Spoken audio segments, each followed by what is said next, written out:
एक गांव था जो बाहर से बहुत अमीर और चमचमाता हुआ दिखता था। वहां के लोगों के पास बड़े बड़े महल थे, सोने की गाड़ियां थीं, लेकिन किसी के चेहरे पर कोई खुशी या हंसी नहीं थी। और इस अमीरी का राज गांव के बाहर एक घने जंगल में छुपा था। जंगल के बीचों बीच एक पुराने पेड़ के साथ एक काला शीशा खड़ा था। कहते हैं जो भी रात के ठीक 3 बजे उस शीशे के सामने जाकर अपनी कोई परेशानी उस शीशे को दे देता, शीशा उसके बदले उसे करोड़ों की दौलत देता था। इसी दौलत के लिए किसी ने अपनी नींद का सौदा कर लिया, किसी ने अपनी खुशी बेच दी और किसी ने अपना डर शीशे को दे दिया। इसीलिए लोगों के पास पैसा तो बहुत आ गया था, लेकिन वो अंदर से पत्थर के बन चुके थे। इसी गांव में थुंग थुंग रहता था, अपनी बीवी और 1 साल के बच्चे के साथ। थुंग थुंग के पास एक फूटी कौड़ी नहीं थी। कभी कभी तो कई दिनों तक भूखा ही सो जाता और गांव वाले अक्सर उसके पास आते और बिना किसी भाव के कहते, अरे थुंग थुंग, तू क्यों इतनी तकलीफ सह रहा है? जाकर अपनी कोई भावना उस शीशे को दे दे और हमारी तरह अमीर बन जा। लेकिन थुंग थुंग हमेशा कहता,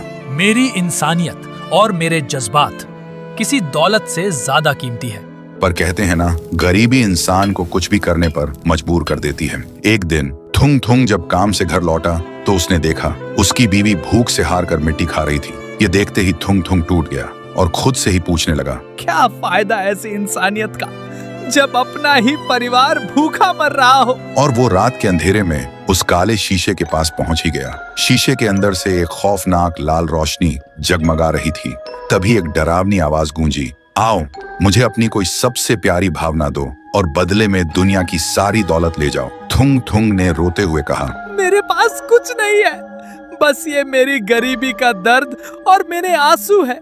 यही ले लो और मुझे एक वक्त की रोटी दे दो। जैसे ही थुंग थुंग के आंसू जमीन पर गिरे, अचानक एक जोरदार धमाका हुआ। शीशा अपने आप टूटकर बिखर गया, लेकिन शीशे से कोई दौलत नहीं निकली, बल्कि काले धुएं का एक भयानक बवंडर बाहर निकला। वो कोई और नहीं, रायस्टार की खूंखार और भूखी आत्मा थी, जो सालों से उस शीशे में कैद थी और किसी ऐसे इंसान का इंतजार कर रही थी जिसके अंदर सबसे ज्यादा दर्द हो। तभी रायस्टार की आत्मा हवा में घूमी और सीधा थुंग थुंग के शरीर के अंदर घुस गई। लेकिन जैसे ही वह थुंग थुंग के शरीर में घुसी, थुंग थुंग का शरीर सुनहरा हो गया। अगली सुबह गांव में हाहाकार मच गया। थुंग थुंग एक विशाल रूप ले चुका था और एक ही झटके में उन सारे पत्थर दिल अमीरों के घरों को राख में मिला रहा था।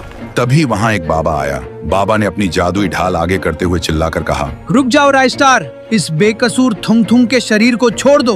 और तुम चाहते क्या हो? सुनते ही थुंग थुंग का शरीर धीरे धीरे छोटा होने लगा और एक खौफनाक हंसी गूंजी। फिर एक बहुत ही भारी डरावनी आवाज में बोला, मैं इसे तब तक नहीं छोड़ूंगा जब तक इस वीडियो को देख रहे लोग चुपचाप सब्सक्राइब और